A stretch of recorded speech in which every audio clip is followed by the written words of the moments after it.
राजकीय मला माहित नाही कुठल्या घटनामुळे सुरू आहेत राजकीय. माझ्या माहितीप्रमाणे कालही मी स्पष्ट केलेलं आहे, पक्ष बांधणीच्या संदर्भातून मी आज हा दौरा सुरू केलेला आहे. नांदेड वगैरे या ठिकाणी आता दौरा झाला सुरू होतोय. परभणी काल, त्यानंतर आम्ही बाकीच्या सर्व ठिकाणी वाशिम वगैरे, हिंगोली वगैरे करून आता लातूर करणार आहोत. पक्ष संघटना बांधणे आणि मजबूत करून येणारा 29ला हा पक्ष आमचा सत्तेवर आणण्याचा उद्दिष्ट देऊन काम करतोय. म्हणाले की दोन्ही राष्ट्रवादी आणि सुप्रिया देवींना जे आहे ते मंत्रिपद मिळेल. कोण म्हणाले? रवी राणा. रवी नारायण ज्योतिषी कधी त्यापासून झाले मला माहित नाही. अगोदर त्यांचं पहिलं त्यांनी बघावं, मग दुसऱ्यांदा तर ज्योतिषी सांगावं. पण तुमचे नेते आहेत ना, जयंत पाटील असते. जयंत पाटील मुख्यमंत्र्यांची परवा त्यांनी भेट घेतली, एकनाथ शिंदेची भेट घेतली, आव्हाडांची भेट घेतली. असं आहे की एखादा नेता पक्षाचा आहे, तो एखाद्या कामासाठी गेला तर त्याला राजकीय भेट होत नसते. त्यांनी त्या दिवशी जयंत पाटलांनी स्पष्ट शब्दात सांगितलं की मी माझ्या असलेल्या ईश्वरपूर असलेल्या नगरपालिकेच्या कामानिमित्ताने मुख्यमंत्र्यांना भेटलो. काल त्याच हेतूने ते उपमुख्यमंत्र्यांना भेटलं, ज्यांच्याकडे नगर विकास खातं आहे. त्या भेटीचा अर्थ लगेच वेगळ्या पद्धतीने करण्याचा कोणी प्रयत्न करू नये. असा कुठल्याही प्रकारचा प्रस्ताव, असा कुठल्याही प्रकारची चर्चा मी अध्यक्ष आहेत, आदरणीय पवारसाहेब आहेत, सुप्रियाताई आहे, जयंत पाटील, आम्ही आमच्याकडे कुठल्याही प्रकारचा कोणत्याही पक्षाचा NDAमध्ये सामील व्हा, एकीकरण करा, विलिनीकरण करा, अशा प्रकारचा कुठलाही प्रस्ताव आमच्याकडे आलेला नाही. पार्थ पवार पण मुख्यमंत्र्यांना भेटलेले आहेत. मला माहित नाही ते कशासाठी भेटले. जयंत पाटील कालच्या भेटीमध्ये असं कोणी सांगितलं, हे सूत्रच आम्ही शोधतोय.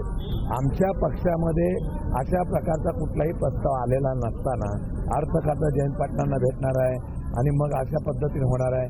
मी तुम्हाला अध्यक्ष म्हणून सांगतो, अशा कुठल्याही प्रकारचा प्रस्ताव किंवा चर्चा आमच्यापर्यंत आलेली नाही. अर्थ खात्यासाठी हा सगळी सुरू आहे. राष्ट्रवादी दावा करते म्हणजे अजित पवार साहेबांची.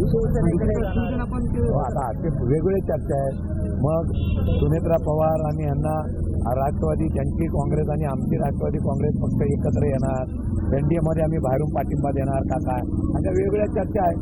मला वाटतं की जोपर्यंत पक्षाकडून अधिकृत अशा प्रकारचं जाहीर होत नाही, आणि पवारसाहेब आहेत, निर्णय घेणारे पवारसाहेब आहेत, पवारसाहेब जोपर्यंत कुठला निर्णय होत नाही आणि असा निर्णय आलेला नाही, प्रस्ताव आलेला नाही, तर याच्यावर चर्चा का करावी. पण 3 दिवसापासून ज्या काही राजकीय घडामोडी सुरू आहेत ह्या भेटी घडली, त्यामुळे असं वाटतंय की मर्ज होणार, पाटील आपल्याला समर्थन देणार. मी नांदेडच्या दौऱ्यावर आलो नसतो ना, मी पक्षवाढीसाठी आलो नसतो.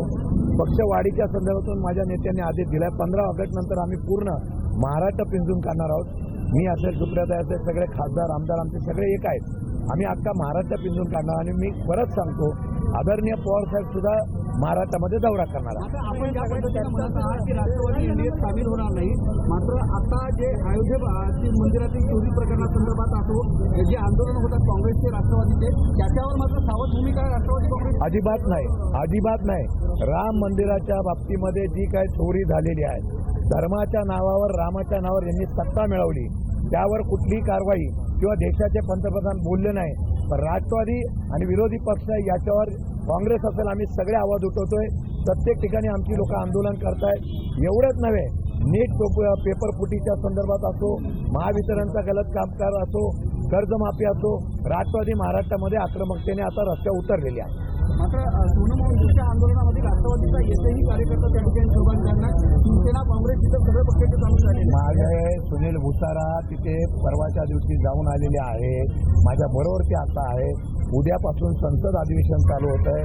आम्ही इंडिया आघाडीचे सगळे खासदार तिथं आवाज उठवणार आहे आणि आमचे सगळे नेते तिथं निश्चितपणाने जे आहे त्याला आम्ही पाठिंबा दिलेला आहे.